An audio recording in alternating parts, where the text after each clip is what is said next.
in life are always worth taking. Love and money is always worth making. Just grab on and hold on tight. You're in for the ride of your life. Hello and welcome back to the Beyond the Arc podcast. Dallas, as always, joined by Levi. Levi, how's it going? Pretty good. How are you doing, Dallas? Pretty decent. We're all right, Levi. Before we get started here, I just want to mention that we will be just overlooking the Kentucky game as a whole. The game went about like how the one in Knoxville went. Kentucky just turned into the Golden State Warriors, the prime Golden State Warriors. And there's really not much you can do about that, really. But Levi, let's go ahead and get started by talking about Vanderbilt. Zakai Ziegler, 22 second-half points. That's the second most by a UT player in the second half since Dalton Connect's 27 against Auburn last season. That was prepared by really what was a message to Zakai by Rick Barnes at halftime. The exact quote was, "Who is getting respect and who is getting disrespected?" Ziegler said that really lit a fire under him and led to what we saw in the second half. I thought Okpara, his toughness was key in that game. He's currently working on 11 blocks in 5 games. He's really making a case for Defensive Player of the Year in the SEC, I believe. Meshack hit maybe the biggest shot of his career, in my opinion. That right corner three is absolutely money for him. He is 4 of 9 for 44% this season compared to 10 and 30 elsewhere from behind the arc. So for Meshack, I believe he should shoot the open corner three as much as possible. Just extremely happy for him. Levi, what else you have to add? Just tell it two halves. I was listening to Rod Clark yesterday on the way to work, and he was talking about how Shaq kind of, took pride and stood up, during the halftime break and kind of just lit a fire under everybody, which obviously was needed at the moment. It was very disheartening to see us just give easy layups and easy looks to Vanderbilt that entire first half. Not exactly something we've seen this team pretty much ever do. They typically do a very good job of packing in the paint and making teams shoot threes. I will say I can't stand Carey that plays for Vanderbilt. I just can't stand watching play. It might be because he's good. I like his game. He's tough, finishes well, but the technical that he got with Zakai, I think definitely lit a good fire underneath Zakai's butt just as well as probably what Rick had to say at halftime. 22 points, as you stated, is great. I'd like to get 22 points from Zakai every second half if I could. Obviously, we're not that lucky.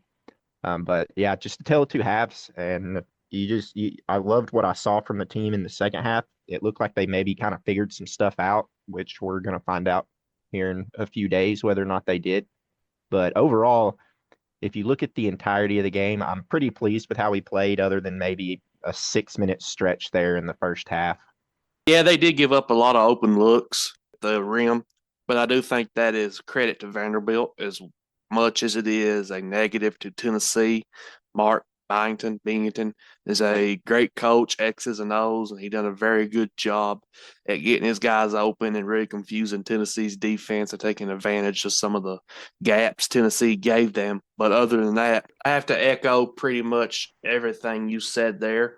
Jemai, I believe, has to be the one to step up along with Zakai and just get this team right. I mean, mentally and just how you prepare.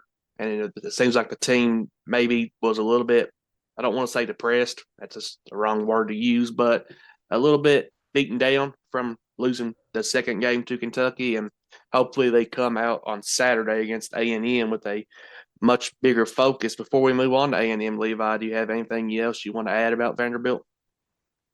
No, great win. I think that Vanderbilt team will end up being a 10 or 11 seed in the tournament, maybe better based off how they finish the year. So you can't ever be mad about a nice quad one win.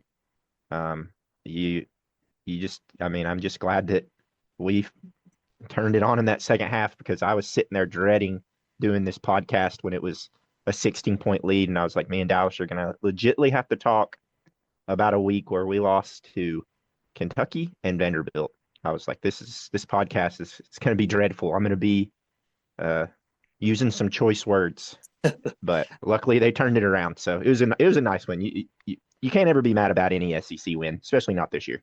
Absolutely. And moving on to another quad one opportunity this weekend on Saturday is number 6 versus number 7. Aggies being number 7. They are currently 12-1 on their home court this season, with that lone loss coming 94-88 to Alabama on January 11th. The Vols are 4-4 all time in College Station, with their last win taking place on 2021 when the Vols beat the Aggies 68-54. The key to this one, it's can Tennessee keep the nation's best offensive rebounding team off the glass on their home court? And one thing positive I will say about the fact that A&M is the best offensive rebounding team in the country is that tells you they're going to miss some looks. It's just, can you keep them off the glass and prevent that first miss from becoming a second make? Wade Taylor, he can go off despite some lackluster percentages this season. Has the metrics currently favors Tennessee to get the win 63-62. I think if Tennessee can control the glass, take care of the ball, and defend without fouling, you can't let A&M get to the free throw line. I think they should get the W, but I'm going to go a little bit further and say this goes into overtime, and we see someone from Tennessee step up, whether that be Igor, Zakai, Chaz, maybe even Jemiah. I think we see someone step up in overtime and pull off probably Tennessee's biggest road win of the season, and at least in conference play. Levi, what do you have to add? Yeah, pretty much what you just said. They're just an incredible offensive rebounding team. 42.4% of their misses, which is just I mean that it's like a coin flip, man. Like they miss and they're more than likely getting the rebound. So I was listening to the Slay Ride today. Not sure if you ever checked that out or anything, but he was saying that this is one of those games where Akpara, the big guys, Cade Phillips, the motor is what Slay likes to call Cade Phillips. He was stating that this is one of those games where they're not a good shooting team. 3-point percentage is 306th in the country. Their 2-point percentage is 256th. And their free throw percentage is 295th. So they definitely are not the type of team that would typically beat us. But as we've seen, even last year, we go down there with a really solid team last year, and they come out hot, hit a couple threes. We have to change the game plan.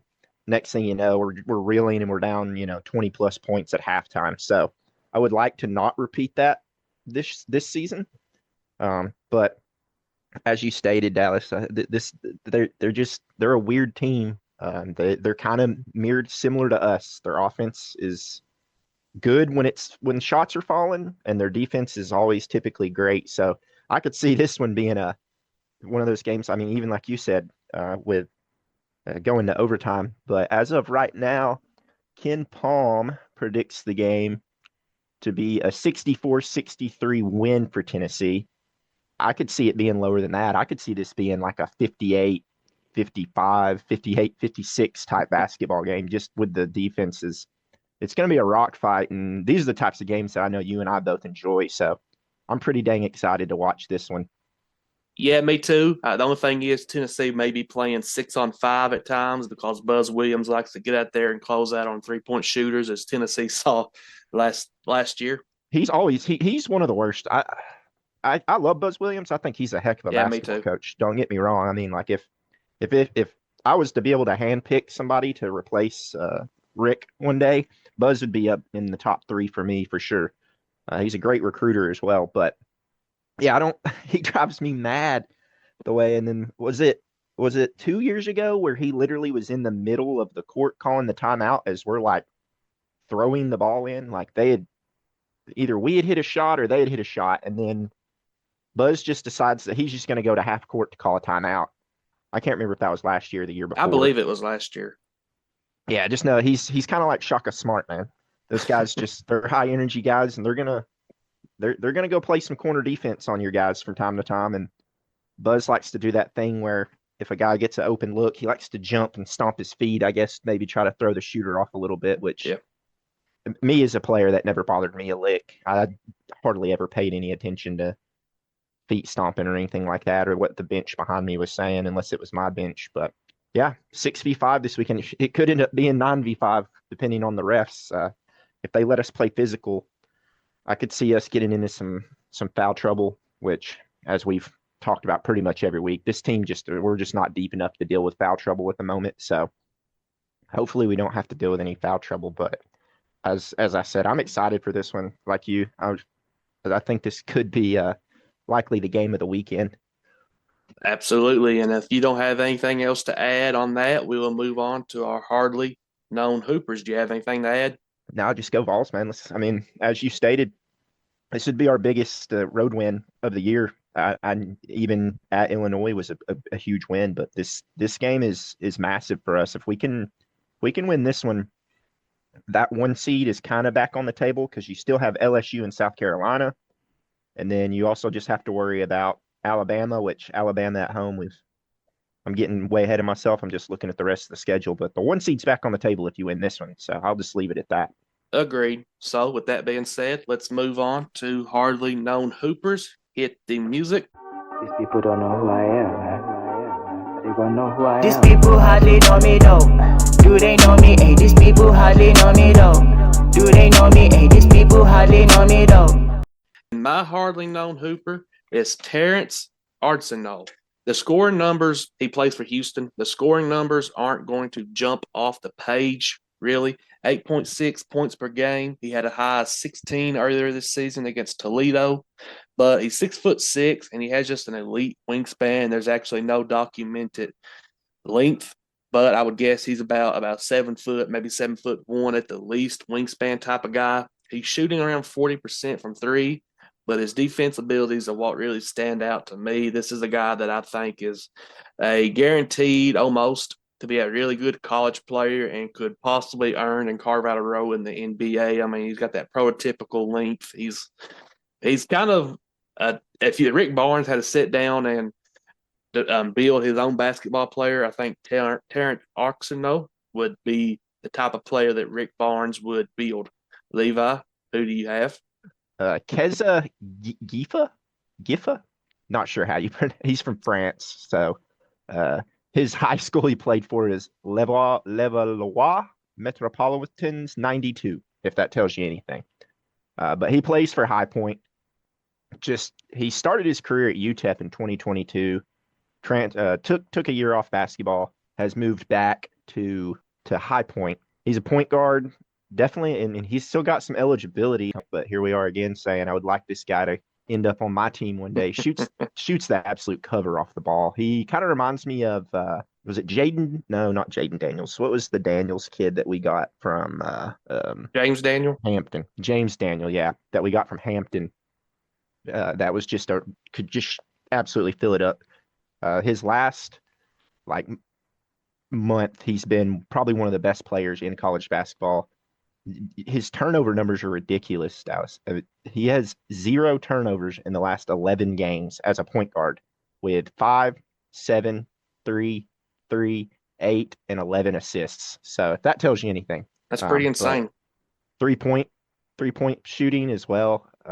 3 for 4, 5 for 6, 5 for 10, 4 for 7, 3 for 6. So he can just fill it up. And the only reason I even noticed him was I was on Twitter earlier, and it was like X. Sorry, Elon. It was just one of those. It's kind of like this segment. It's like hardly known mid-major players and stuff, but it was talking about high-level transfers that could be coming out of mid-major to like bigger programs this next transfer portal season. And he was number 3. So I was like, well, let me check this guy out. And I watched some highlights and I was like, yeah, I would not mind to have this guy. He's not a great defender. So he's more of I guess you could say a Bruce Pearl or a Nate Oates level point guard compared to us. So I would definitely keep my eyes out for Keza Gifa, or however you say it, to end up probably somewhere in the SEC, I would assume. Seems like a pretty good player. So let's move on to our college basketball pick'em. The current records are as stated. I, Dallas, am at 21-19. Levi, you are 27-13. So I'm starting to gain a little bit of ground, but need a couple of good solid weeks racked up here.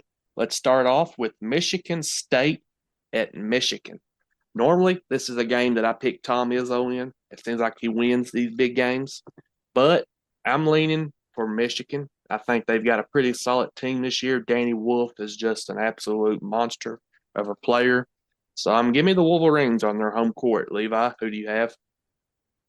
I'll take Michigan as well in that one. Dusty May, man, what a coach! Just a heck of a basketball coach. I mean, the fact of what Michigan was last year into this year is crazy. 8-24 to 20-5. I know getting transfers like Golden and Danny Wolf and those types of guys has obviously helped bolster their roster up a little more compared to what they had last year. But yeah, I'll take Michigan in that one, only because they're at home. All righty. Now moving on, we have Iowa State at Houston. This is the game for Tennessee purposes that you should probably be rooting for Iowa State, though they are also on that 2 to 3 line, so they could possibly jump you if they get this win. So maybe you don't want to root for Iowa State in this one, but I'm taking Houston. Kelvin Sampson, an elite defensive mind. These are two very good defensive teams. This will be a game that I am sitting at the TV with popcorn ready to watch. Give me the Cougars on their home court, Levi.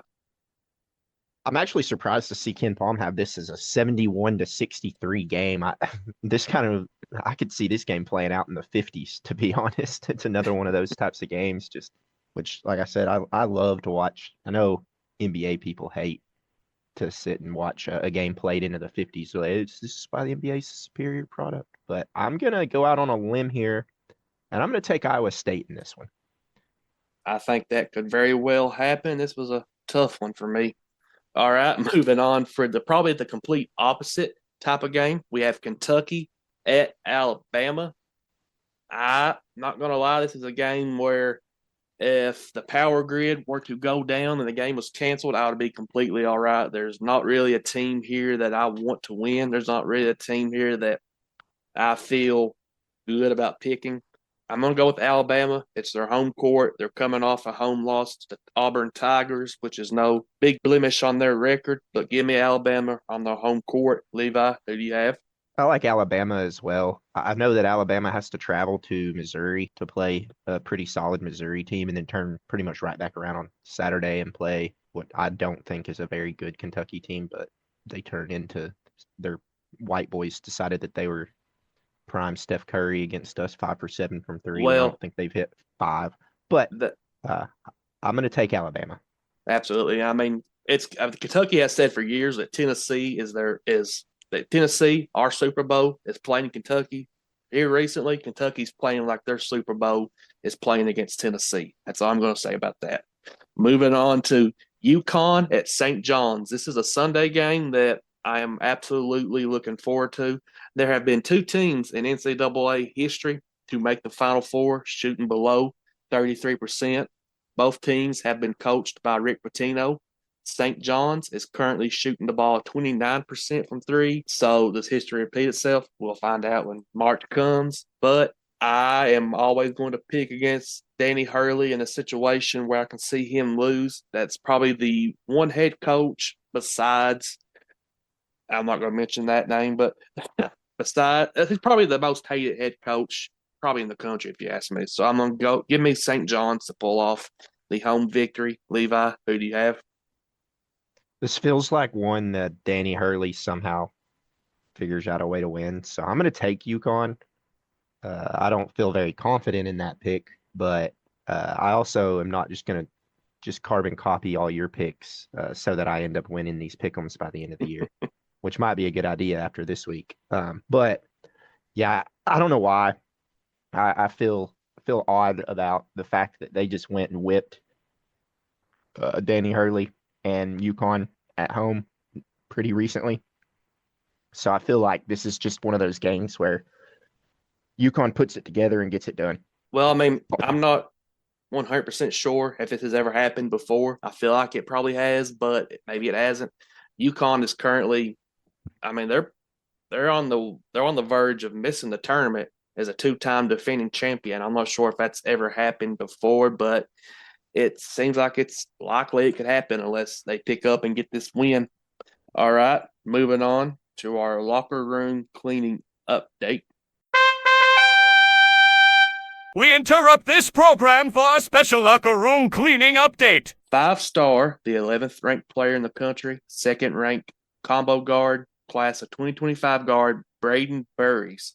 Stands about 6'4" and 200 pounds. It's been rumored he could announce very soon. Travis Branham, one of the more accurate guys when it comes to recruiting the high school ranks and just letting you know where guys are going, says at the moment Tennessee would be his pick to land a powerful scoring guard, with Adam Finkelstein of 24/7 also saying that he sees Burries, and that most play people in college basketball see Burries as the most college-rated guard in this class, 2025. And that is about all I have for this week's edition of the Locker Room Cleaning Update. Levi, do you have anything else you want to add to today's episode?